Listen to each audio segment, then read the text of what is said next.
En este vídeo vamos a echar un vistazo a una de esas unidades que merecen ser rescatadas, por historia y por estado, donde mucha gente ve un coche para irse al desguace y yo veo una oportunidad de restauración. Estamos ante un Seat Fura CL, matriculado en Pontevedra en el 83, y que no es más, en esencia, que una especie de 127 recarrozado y modernizado. Este Fura nos ayudará a comprender un poco mejor la trayectoria de SEAT en uno de sus momentos más críticos, que es cuando empieza a romper lazos con Fiat, momentos de incertidumbre, curiosamente igual que en la actualidad.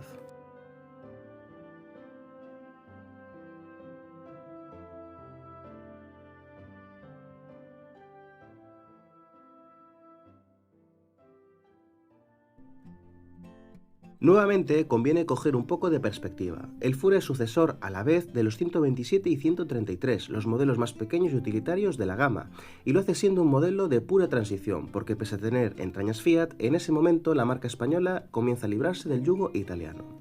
Así llegaríamos a la primera generación del Ibiza, un modelo plenamente independiente, del que por cierto tenéis vídeo en el canal.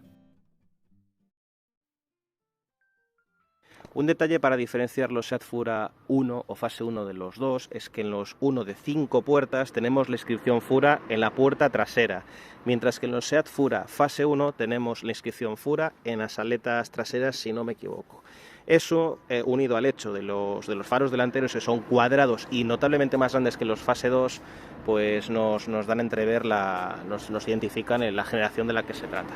Fijaros en las llantas, que obviamente y por supuesto necesitan ser restauradas, puesto que este coche ha estado parado un tiempo. Es la medida de las ruedas. Tenemos unas ruedas de 135 milímetros de ancho, 80 de perfil y un código de peso de 70, con el código de velocidad, que bueno, unas ruedas súper sencillas como se corresponden a las pretensiones del coche. Detrás tenemos tambores, delante ya equipamos discos, lo cual es un salto cualitativo ya consolidado en este tipo de coches. Y luego, curiosamente, como ocurre en los subactuales, tenemos una protección de plástico en los pasos de las ruedas, a pesar de que obviamente este coche no es ni remotamente un SUV, ni tan siquiera existía ese concepto en el ideario de los diseñadores. Otra cosa que también me gusta bastante, no, me resulta curioso, es la denominación de la cilindrada y el acabado. 900, que hace referencia a la cilindrada del motor, y CL, que es el acabado entre comillas, no lujo ni intermedio. Bueno, podemos decir que el más completo, exceptuando al Fura Chrono, que ya es una versión directamente deportiva.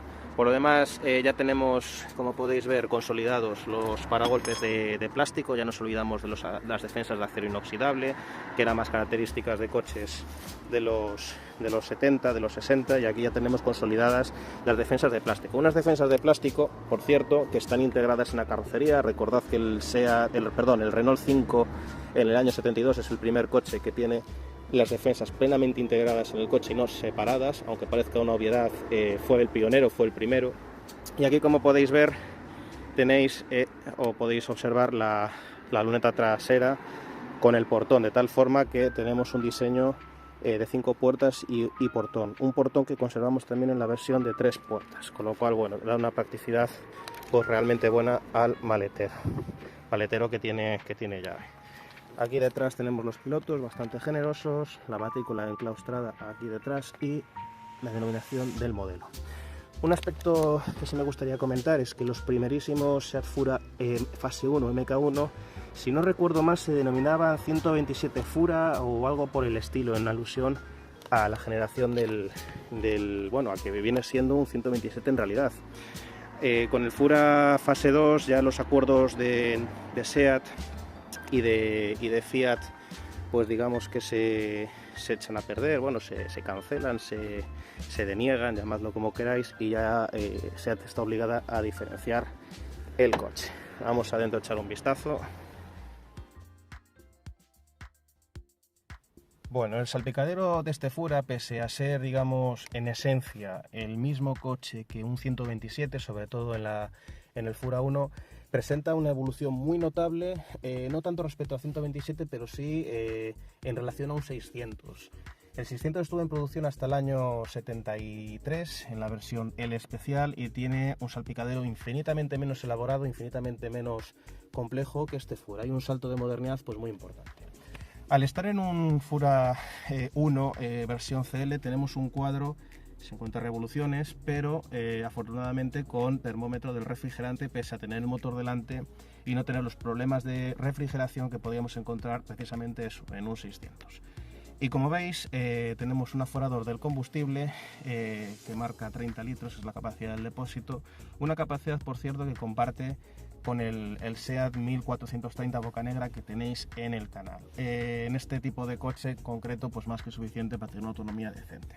Como curiosidad, ahí como podéis ver tenéis las presiones de los neumáticos en bares. Súper curioso porque nunca lo había visto en el tablero de otros coches. Normalmente están los marcos de las puertas o en todo caso en el maletero, en el depósito de combustible, pero en este caso lo tenemos aquí. Es una cosa súper curiosa. Aquí en el centro, pues bueno, tenemos aireadores muy sencillitos, las principales funciones que podemos encontrar en un coche: cuatro intermitentes, luneta térmica, antinieblas y las famosísimas y características palancas de la climatización que tiene prácticamente cualquier modelo que se precie de los años 70, 80 y hasta principios de los 90.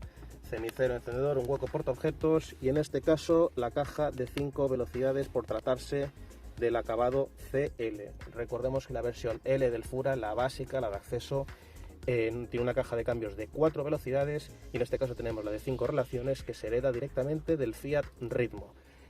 Nada mal, es algo de hecho elogiable, porque en otros modelos como el Renault 11, Renault 9 ya de mediados de los 80, la quinta velocidad incluso era una opción.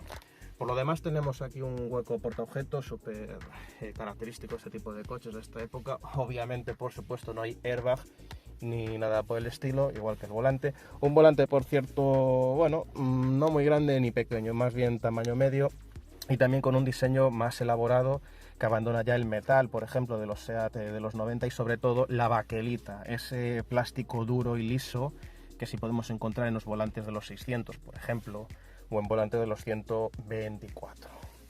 En lo que respecta a calidad de plásticos, a ver, teniendo en cuenta la antigüedad de este coche, que son 40 años, pues bueno, aceptable en la media, tampoco se puede criticar mucho. De hecho, casi diría que es un poquito mejor a la que podemos encontrar en el SEAT Ibiza de primera generación. Los paños del Sporter están bastante bien también, tenemos elevadores manuales, como podéis ver, el tirador para abrir la puerta y un pequeño reposabrazos, y obviamente la anchura de la puerta pues es mínima, no tenemos ni estructuras de seguridad, ni deformación, ni nada de eso. Tenemos un rasgo bastante clásico, que es la ventana derivabrisas, el aire acondicionado de la época, y aquí, como podéis ver, el mando que regula manualmente, por supuesto, los espejos retrovisores. Cuando hablo de evolución de los salpicaderos, fijaros en el salto que hay desde este salpicadero de 133, un modelo que estuvo en producción hasta el 81, y el del Fura, que comienza a fabricarse apenas un año después. Sí que me gustaría comentaros la posición de los pedales, que es la habitual en SEAT de aquel entonces, pero también en otros coches de la época. Tenemos los pedales realmente juntos y desplazados hacia la derecha. Es una posición que me recuerda, por ejemplo, a del Bocanegra, que recientemente he subido, y que si tenemos un pie relativamente grande, yo calzo un 42, 43 aproximadamente, pues sí que puede estorbar un poquito, ¿vale? Obviamente la estatura de los españoles ha crecido y el tamaño del pie también, pero sí que se puede hacer un poco, digamos, incómodo. No sé si en el Fura Crono tenemos esta disposición, pero para hacer punta tacón, por ejemplo, es cómodo en este caso, pero sí que no es lo más conveniente, digamos. En las plazas traseras tenemos un espacio pues bastante aceptable, y más aún teniendo en cuenta las dimensiones del coche. Esto obviamente son fundas en los años 80, 90 y bueno, hasta principios de los 2000 era muy habitual que los propietarios instalasen inmediatamente después de comprar el coche, incluso nuevo, fundas, mantas, cualquier tipo de protecciones. De hecho, estoy seguro que muchos de vosotros habéis vivido eso en vuestros padres, abuelos, en vuestros tíos o vosotros mismos. Si es así, dejadlo en los comentarios. Esta es la tela, digamos, de fábrica, como podéis ver, que bueno, habría que restaurar un poquillo de más, y con un mullido que no llega al nivel de los coches franceses, pero bueno, sí que está bastante blandito y es cómodo. No tenemos reposacabezas, si os fijáis, pero sí que tenemos una luminosidad realmente buena. Como detalle que parece que es una tontería, pero no lo es, tenemos agarraderos en las 4 puertas. Por ejemplo, en un SEAT Arona actual, por reducción de costes, no tenemos directamente agarraderos. Y detrás, como podéis observar, la luneta térmica. Otra cosa que también siempre me llama la atención de coches más o menos clásicos es que la llave que abre el maletero, que es esta doradita que podéis ver aquí, es diferente a la de arrancar. Tenemos un maletero con llave que abre el enorme portón y fijaros el pedazo hueco que tenemos para las dimensiones exteriores del coche. Tenemos un portón súper práctico. Recordemos que es un diseño, pues tenemos portón independientemente de la versión de 3 o 5 puertas. Y mirad el pedazo maletero que tenemos, que no sé la cifra exacta, os la pondré ahora por aquí, pero calculo que será de unos 350 litros perfectamente. Teniendo en cuenta que el coche mide apenas 3,5 metros o poco más, pues bueno, es más que sobresaliente. Y otro detallito que no es baladí es que tenemos pues, los laterales forrados, al menos no está la chapa vista, cosa que bueno, no es nada habitual en un coche de este posicionamiento, de esta antigüedad. Un aspecto que seguramente algunos os daréis cuenta es que cuando se matricula este Fura, que es en el año 83, es de los últimos MK1 o fase 1, SEAT no forma parte del grupo Volkswagen, cosa que pasa a finales de los 80. Recordad que el Toledo de primera generación, que por cierto tenéis en el canal, es el primer SEAT que se desarrolla y comercializa bajo el paraguas de Volkswagen. Por tanto, esta pegatina donde aparece la marca SEAT con el logo de Audi y el logo de Volkswagen y los famosos lemas de las pegatinas de antes, la garantía más fuerte, esta pegatina seguramente sea posterior, ya cuando se habrán puesto cuando el coche tendría unos 8, 9, 10 años mínimo. Como también son muy famosas estas pegatinas de clubes de automovilismo que antes entre los aficionados al automovilismo eran mucho más corrientes que ahora. Debajo del capó de este Fura encontramos pues, el típico bloque 903 centímetros cúbicos, 4 cilindros que podemos encontrar en un 127. Y eso es bueno por la sencilla razón de que es un bloque súper sencillo y por tanto pues muy fiable. Vemos como curiosidad que tiene el gato aquí en el vano motor, si no me equivoco, de la misma manera que lo tiene un 127 equiparable. Y bueno, es todo, pues digamos, muy vieja escuela, con carburación, con el típico filtro de aire y su receptáculo, un radiador pequeñito desplazado hacia la izquierda, y como pasa en muchos otros SEAT, con la rueda de repuesto en el vano motor y la típica llanta de chapa, pues característica de los SEAT de la época. Aquí vemos la batería, que es muy pequeñita. Obviamente el coche sencillo es lo que es, no hace falta una batería de enormes dimensiones. Y bueno, para esta unidad en concreto, que lleva un tiempo, bueno, pues con un uso más bien reducido, pues bueno, se conserva bastante bien y digamos que sigue arrancando de forma fiable al toque. Vemos aquí el filtro de gasolina pequeñito, muy accesible. Ahí vemos las típicas bolsas de líquidos que tenían los SEAT y otros modelos como Renault de los 60 y de los 70, coches en general de la época. Lo bueno de este tipo de mecánicas es que, como veis, todo es súper accesible. De tal forma que tenemos ahí el filtro de aceite, si lo veis en negro, todo está a la vista, es súper sencillo, insisto.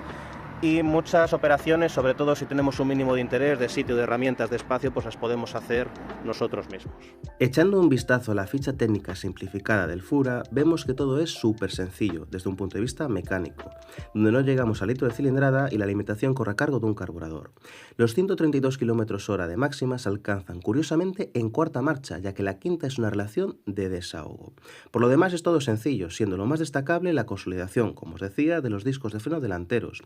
Fijaros también en que tenemos el típico ballestón transversal que equipaban SEAT de décadas anteriores.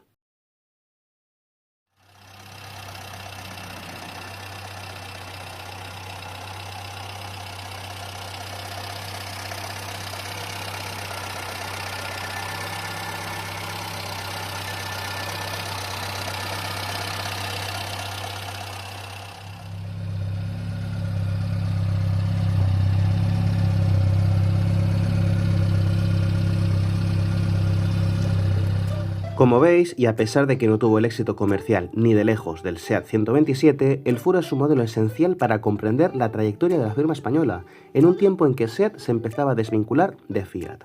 Por esta razón, el Fura es una especie de 127 mejorado, por tanto, un buen producto.